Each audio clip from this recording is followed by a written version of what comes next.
ताकि वो बाबा फिर गड़बड़ा गया। क्या हुआ? हमको अखंड भूमंडलाधिपति बनाइए कि धक्का मारने वाला कोई न रहे, पूरे धरती का मालिक हम रहता। जाओ अखंड भूमंडलाधिपति हो जाओ। पत्नी को जाके कहा कि सुनो, तू अखंड भूमंडलाधिपति की पत्नी हो गई। अरे देखो, पता नहीं चंद्रमा पर घर बन रहा है, ये जमीन लेके क्या करोगे तुम? जाके कहा बाबा अखंड ब्रह्मांड नायक हमको बना दीजिए। बाबा कहा कि बेटा तू तृष्णा के चपेट में है, जाओ उसी झोपड़ी में। ये तृष्णा की केवल दुकानदारी चल रही है, सुख किसके पास है अब दुख किसके पास है? केवल तृष्णा के चपेट में सारे लोग पड़े हैं। मैंने कहा ये शरीर सुख का कारण ही है और दुख का कारण। अगर ज्ञान है तो शरीर सुख का कारण है, अज्ञान नहीं है तो शरीर। ज्ञान है तो गिरहस्ते हैं तो क्या है? ज्ञान है तो एगो से दूगो बच्चा हुआ, बच्चा बंद कर दिए और सत्संग करना शुरू किया तो ये शरीर कल्याणकारी हो गया। अज्ञान नहीं है तो आप दर्जन जन्मा लीजिए ओकरे पीछे घूमते नहीं। जमीनों बिकेगा ओकरे ब्याह शादी करने में, सब कुछ खत्म हो जाएगा। ज्ञान है तो शरीर सुख देगा, अज्ञान नहीं है तो ये शरीर आपको दुख।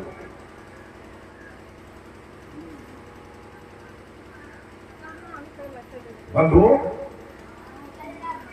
शरीर को क्या मानते हैं? महिला सब खूब श्रृंगार करती है। शरीर रहेगा क्या? जगत जगत से अंत में इनका जेवर खींच लिया जाएगा, आसमशान में जाके जला के इनको राख कर दिया जाएगा। कभी सुख कहाँ भोगेंगे?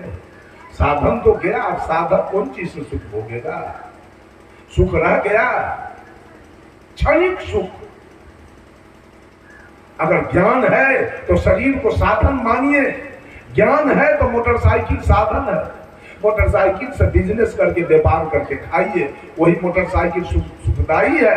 अज्ञान नहीं है तो वही मोटरसाइकिल से जाइए, किसको बम रिवॉल्वर मारिए, वही मोटरसाइकिल सुखदायी। अब वो भी जाएगा खाना में, आप भी जाइए, दोनों जाएंगे। बंधुओं, एक दुख है प्राकृतिक दुख तो सब लोग भोग रहे हैं, राजा से रंग है।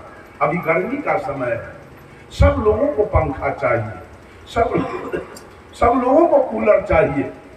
जब मेरा कार्यक्रम उत्तर प्रदेश, मध्य प्रदेश, छत्तीसगढ़, राजस्थान, महाराष्ट्र में होता है, अभी दिसंबर में छत्तीसगढ़ का कार्यक्रम, मैं घर वालों से कहता हूँ पैसा जो देना सो देना, लेकिन मैं बिना एसी से नहीं आऊँ, इतना कष्ट है ट्रेन।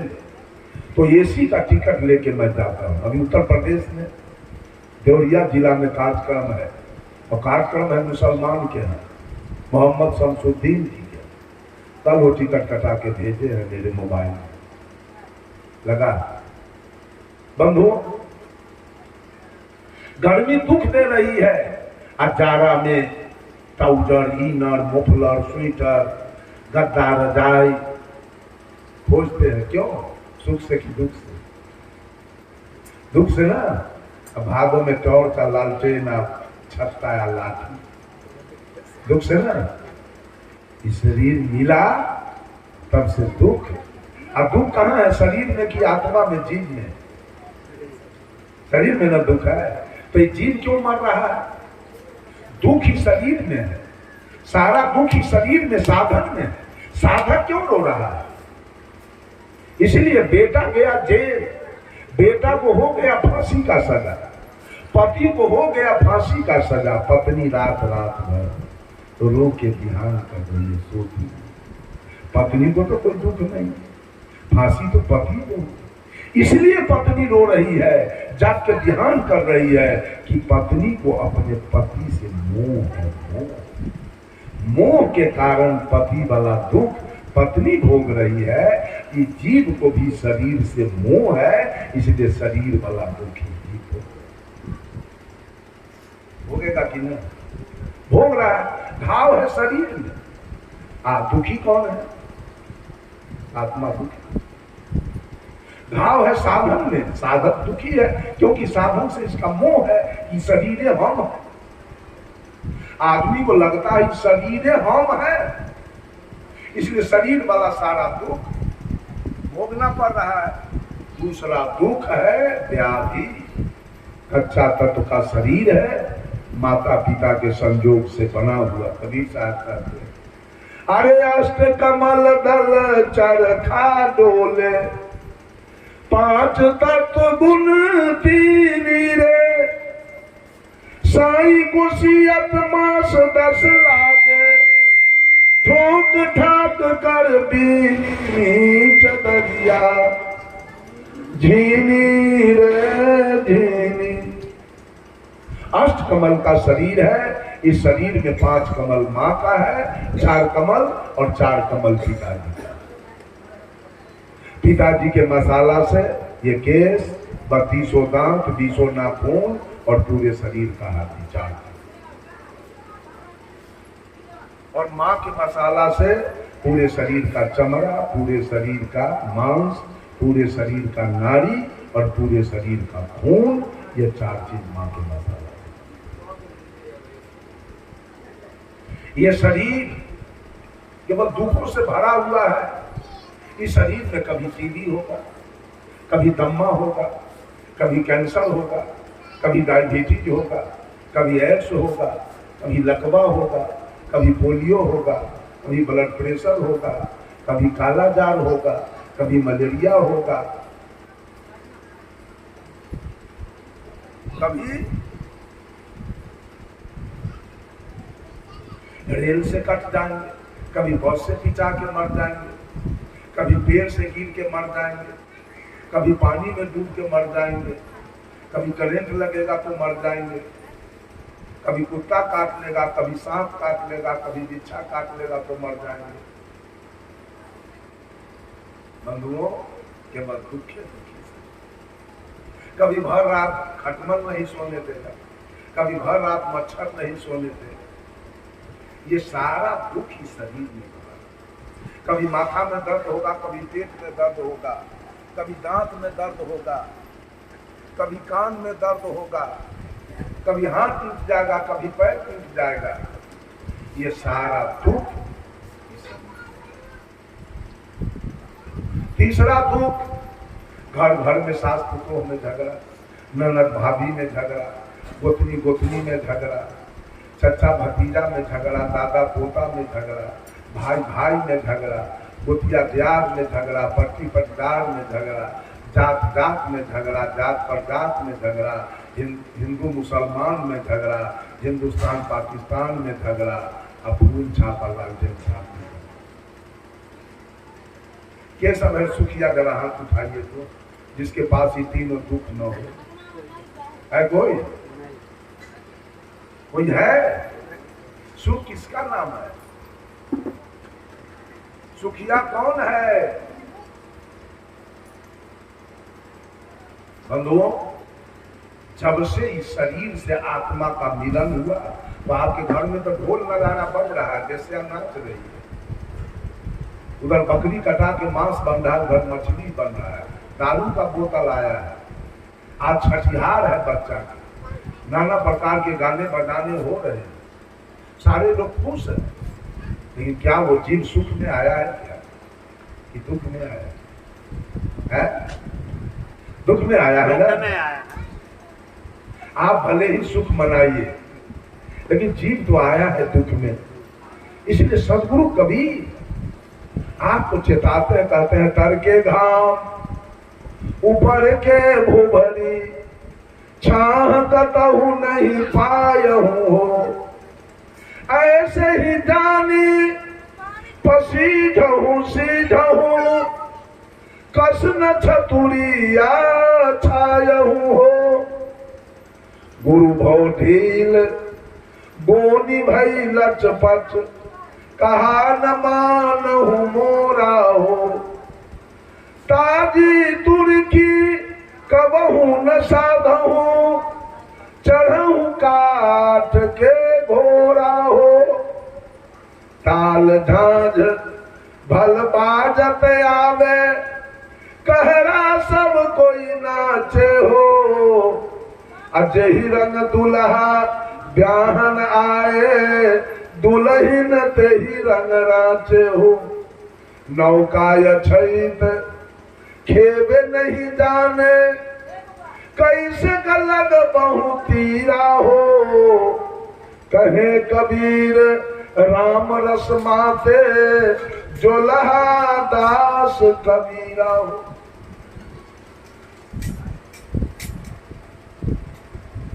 कर्मानुसार जब जब जाएंगे गर्भ में तो वहां सुख मिलेगा नहीं, और जब बाहर आएंगे यहां भी सुख नहीं। न गर्भ में सुख है न बाहर सुख है। सुख है कहां? सुख है सत्संग में, सुख है सदगुरु के चरणों में। साहब कबीर कहते ऐसे ही जानी बसी जाऊं सी जाऊं, कस न छतुरिया छायो अंधे, क्यों नहीं विवेक रूपी छतरी लगाते हो, क्यों नहीं ज्ञान रूपी छतरी लगाते हो कि तुमको शीतलता मिल जाए। यहाँ तो कबीर साहब, कबीर यह जग जलते देखा, कबीर ने कहा पूरा जग को मैं जलते देखा, कबीर यह जग जलते देखा, अपनी अपनी आग ऐसा कोई ना मिला, जा सो रही लाग, ऐसा कोई शीतल व्यक्ति मिला ही नहीं जिसके संपर्क में जाके आपको सुख पाया जाए सारी सृष्टि का।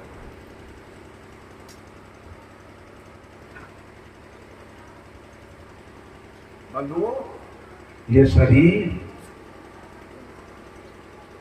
यही तो है कि एक भिखमंगा जिसका पूरा बदन नंगा है, शरीर में कोई कुर्ता नहीं, और डांड में एक धोती भी है फटा पुराना, पूरा शरीर मैल से गंदा हो गया है।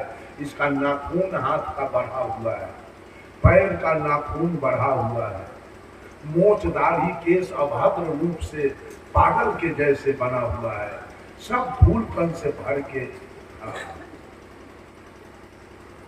पैर में कोई चप्पल जूता नहीं, पेट बेचारा के भूख से पीठ में सर, एक हाथ में लाठी और एक हाथ में बाटी माने कटोरा लेके मंदिर के बाहर बैठ के भीख मांग रहा। ए बाबू एक पैसा दे दे, कहिए रोज का भूखा। जब मैं चलता हूँ ट्रेन पकड़ने समस्तीपुर आता हूँ, यहाँ कर्पूरी बस स्टैंड में गाड़ी रुकती है और वहां से ट्रेन पकड़ने के लिए जब मैं चलता हूँ, अब तो नहीं आता हूँ, पहले जब मैं आता था कोई भोला का जो मंदिर है उसी बीच होके रास्ता था। जितने दरिद्र नारायण बैठे रहते थे, किसी को 5 किसी को 10 रुपया देते, मैं आ जाता था प्लेटफार्म पर ट्रेन पकड़ने। अब भोला जी किधर उधर तो हम पकड़ो, हमारा तो देवता मिल गया, उसको दे करके मैं। बंधुओं क्या कर रहे थे?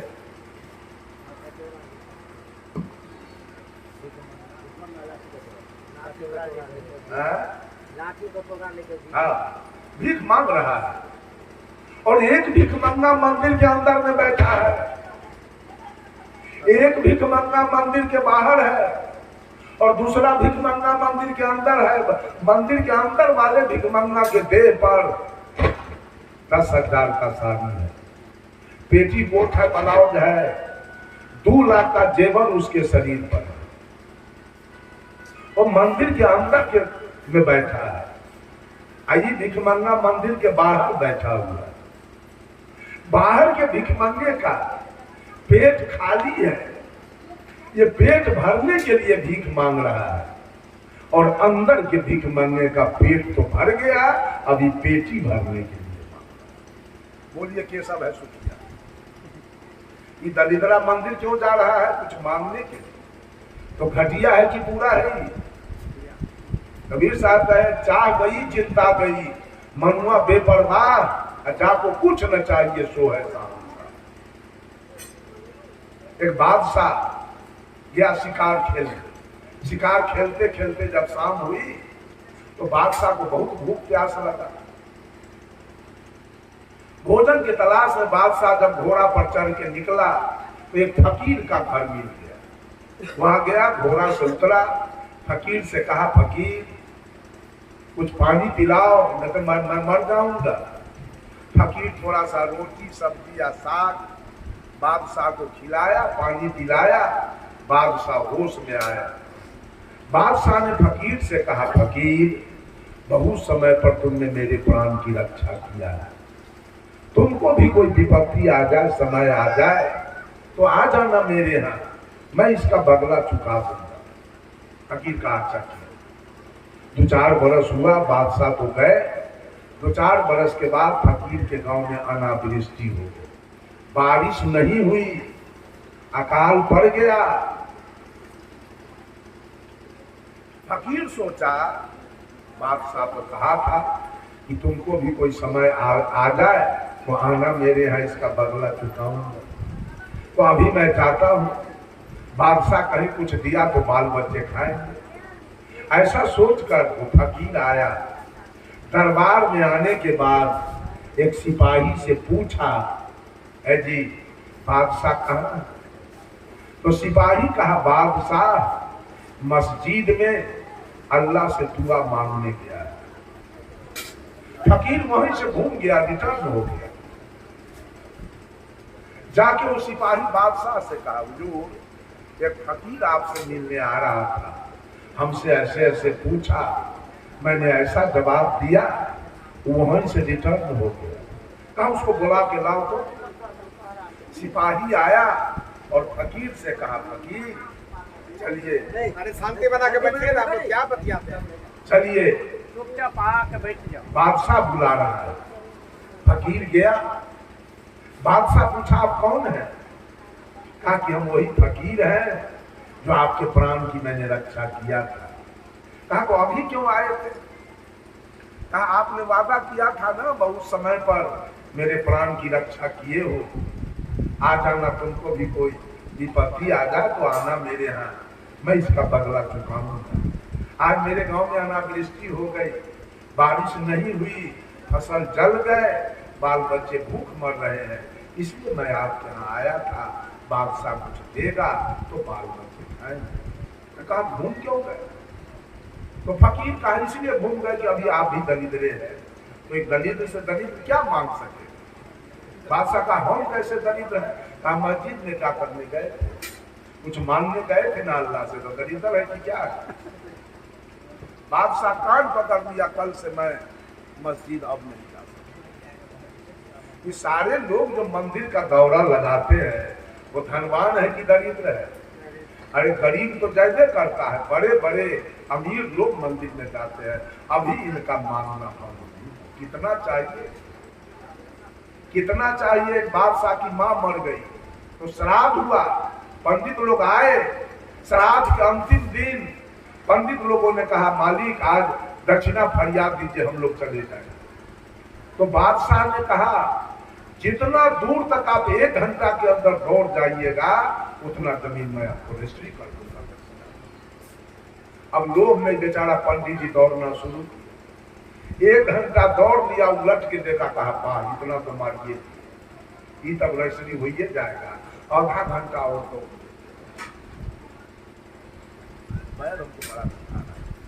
आधा घंटा और दौड़ते, आधा घंटा और दौड़ लिया, देखा तो बहुत हुआ। फिर सोचा आधा घंटा और दौड़ लेते, आधा घंटा और दौड़ के गया, कहा मालिक अब चलिए जमीन लिखिए। मालिक पूछा कितना दूर गए? 5 किलोमीटर।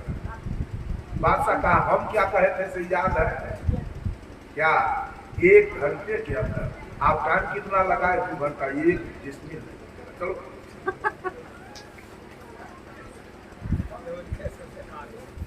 बंधुओं, यही तो साहब कबीर कहते हैं, तड़के घाम ऊपर के भूखरी छाह कतहु नहीं पाता।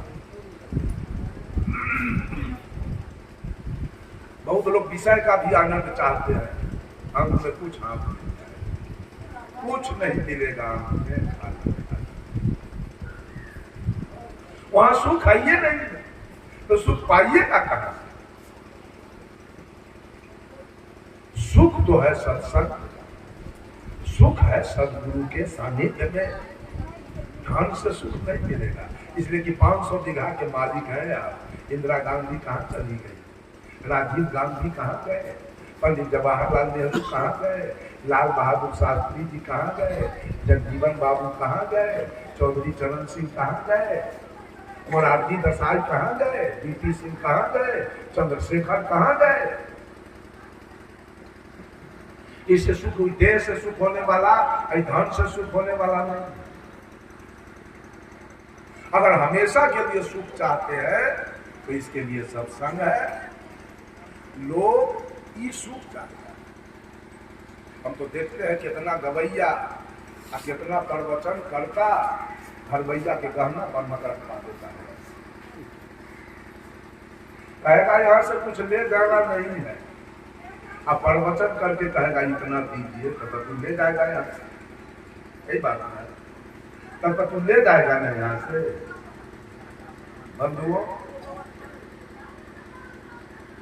कहते हैं करके घाम पर के भुबरी छा कतऊ नहीं पायऊ वो, ऐसे ही जानी पर सीझऊं। ऐसा सोच लो कि 9 महीना गर्भ में रहोगे तो पसीजना पड़ेगा, और सारा जिंदगी बाहर रहोगे तो धूप में सीझना। कस न छतुरिया छाए हो। सदगुरु कबीर कहते हैं क्यों नहीं ज्ञान रूपी छतरी लगाते हो कि तुमको शीतलता मिल जाए। सुख है ज्ञान। गुरु भाव ढील बोनी भाई लचपत, कहा न मानो मोरा हो। ताजी तुर्की कबहू न साधऊ चढ़ू काठ के घोड़ा हो। भादों के महीना में गुड़ जो शक्कर होता है वो ढीला रहता है कि टाइट?